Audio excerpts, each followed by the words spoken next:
3 days before our deal was supposed to close, it blew up in smoke. Guys, we've been talking about it for 3 weeks. The house deal that keeps on giving. So, trying to close a property we had some issues with HVAC and a few other things 3 days before we're going to close. Bada bing, bada boom. Somebody left the heater on and warped the floors and caused other damage. And now we're going through claim process. That's the short version of it. But this week, guys, it's just about the hustle. If you're an entrepreneur, small business owner, 9-to-5er that's doing a side hustle, this is for you guys this week. It's all about the hustle. And sometimes that hustle really hurts. And that's what I want to get into this week. Let's start out with this. Everybody thinks being an entrepreneur, your own boss, is the greatest thing and you can do whatever you want. True and false. The true part is you get to make your own schedule. The false part of it is if you're not working, you're not making money. So as a wise man told me, if you're not out fishing and bringing in the actual fish, you're not putting food on your table. You're going to heavily rely on yourself to get things off the ground initially. And especially for you guys that are side hustling right now, your 9-to-5 is paying the bills and you're trying to get everything done with that side hustle. I know that life. I was working 60 hours plus a week in my 9-to-5 job and then coming home working 30 to 40 hours, putting probably 16 to 18 hours in on the weekends when I didn't have to work my 9-to-5. But the one thing that's in there, guys, that I want to talk about is being persistent. If you can be persistent with your side hustle, it'll turn into consistency, which then will allow you to start making money consistently, not having the ups and downs of being a brand new business. So you're doing it right. Side hustle, you're getting the business off the ground. You're focusing in on honing your skill and your craft. Most people think they can just jump into a business and go. No, not at all. Just for the simple fact of, unless you've actually owned a business before, you're going to make a ton of mistakes. And even if you owned a business before, it could be a business in a whole nother industry. If you're doing it on your own, you're more than likely going to be making mistakes along the way. Everybody talks about getting a mentor and getting into small groups. I agree. But when you're in the side hustle and you do not have a lot of capital, guess what you're doing? You're learning it on your own. You're going to YouTube University. You're using ChatGPT. Now, that brought up another piece of this conversation that I want to talk about is AI. AI is a great tool. If you learn how to prompt it properly, you can make yourself a very efficient entrepreneur to where ChatGPT or any other AI that you're using, you can have bots that do most of your work, can do the research, they can do social media, they can answer your phone calls now. Through Go High Level, the CRM that I use, they have bots that can answer our phones. So I'm starting to look at that to figure out, okay, how do we drive inbound calls that these bots can actually answer, get the potential customer to opt in, and we're always answering our phones. I'm in a business, and you might be too, real estate. Let's talk about it. Whether you're a loan officer or you're a realtor or you're a broker of some sort, it seems like in the real estate space, we do not pick up our phones. Everything is, let's screen the calls. We're too busy. We're moving forward. The people that pick up their phones, especially on the first or second ring, have a very high conversion rate. Typically 60 to 65% to convert. So you take that phone call, you got between 60 and 65% chance of converting that person or that lead into a sale. I don't know why we don't pick up our phones. I'm guilty of it sometimes too, but I try to pick up every single phone call. But if I can have a bot that works 24/7, 365, that will always pick up the phone, I'm going to do it. Is it going to take some time and effort? Oh, yes, it is. Because you got to train the bot to understand what this person is calling about and give it enough context, knowledge.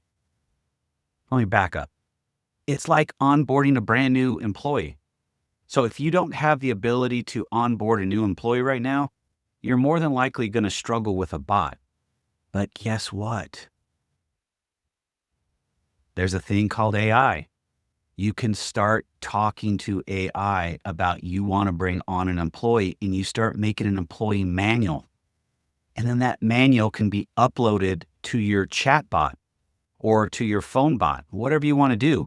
Then the bot will continue to learn over a period of time. The more calls it takes, the more conversations it has, it's going to learn, and it becomes a very fluid conversation. I started making outbound calls with a bot, and I stopped because of high regulations that were coming into place, and they finally highly regulated from TCPA and a few other aspects. But it was so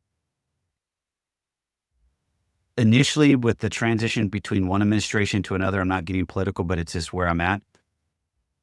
One version of the administration was going to be highly regulated. The next version was not going to be, and it's bounced back and forth. I rather stay away from that and not put myself in any type of jeopardy to make sure that no one's on the DNC do not call list, making sure that I'm not reaching out to people after hours, which you can get sued for that, $1,000 per phone call. It just makes no sense. So why not have people call in and have the bot answer? So that's what I'm working on there. The other two things that I want to talk about, and we'll wrap this up pretty quick, is the next thing is your mindset. Your mindset is going to lead you to the promised land. If you're a person that is always positive, that's great. But if you're a person that struggles with your mindset and it becomes too difficult to continue to push forward, you're going to struggle in any aspect of life. So how do we stop really reaching for fear and start reaching for strength? And guys, I've talked about this. Faith will get you a long way, but you've got to put the time and effort into it. I was in a group last night and we were talking about prayer and so forth. And I brought up for myself, I feel it sometimes, tink, when I have a prayer, it hits the top of my ceiling. And that's it. I feel like I'm not being heard. And someone told me, maybe it's how you're praying and what you're asking for. Probably so.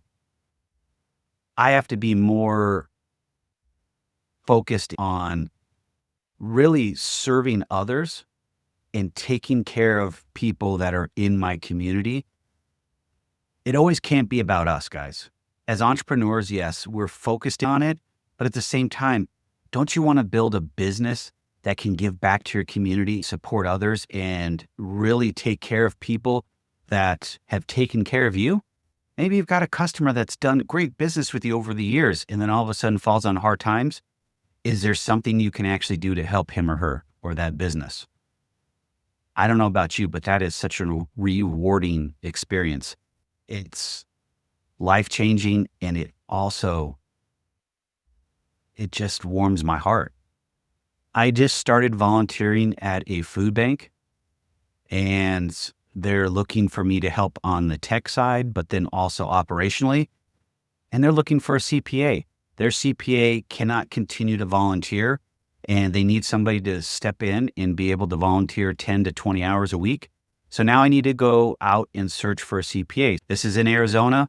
They don't care if you're remote. They can do Zoom, but they're looking for somebody that can spend 10 to 20 hours a week to help the nonprofit food bank, make sure their books are taken care of, make sure when it's time is due is to audit the books. That right there is a game changer for them, because when they get their books audited, it allows them to apply for different grants that otherwise they could not, which means larger dollars, which allows them to have a larger impact. All right, guys, the rebuild. This is where we're at. We start the momentum. We continue to move forward. the mindset, you're positive, you're staying focused, you're working through the trouble. There's nothing in life that says it's going to be beautiful all the time. It's not going to be sloping up and to the right. It doesn't work that way. But can you have clarity and peace during a storm? Yes, through faith. Can you set up boundaries for finances, emotions, and being relational in your business? All those things can actually be accomplished. When we're in the midst of a storm and your mindset is struggling, guess what's going to continue to happen? That storm is going to continue to brew. You have to find a way to get through that pity party, fall down on your knees, get back up, and be able to move yourself forward in the storm, knowing that the storm is not going to last forever. The storm was sent for a reason, either to make you stronger, to change your ways, to improve you as a leader, change you on the inside. Whatever the reason is, you have to find that reason so you can actually become that person that God and your faith and the universe wants you to become. But you've got to fight through it and make it happen. You can't give up. So if you're side hustling and it's getting too much, slow down, back up a little bit, draw back, but don't give up. If you're struggling in your business, I'm with you. Back up, make decisions, figure out where you're at, take steps to move forward, but don't ever give up. All right, guys. Last but not least, if you're still grinding and you're grasping for that air, this message is for you. You're not broken. You're just carrying the weight you weren't meant to carry alone. If this hit home for you guys, please, if you're struggling in business or you're struggling in general and you don't have a tribe or a group, I'm looking to put a group together. I'm looking to put a community together. Please comment, DM me. You can find me on social. I'd love to connect with you, talk, and see where it goes. You're not alone in this journey. All right, guys. Hope you guys have a great week. Stay healthy, stay safe. I'll see you guys on the other side.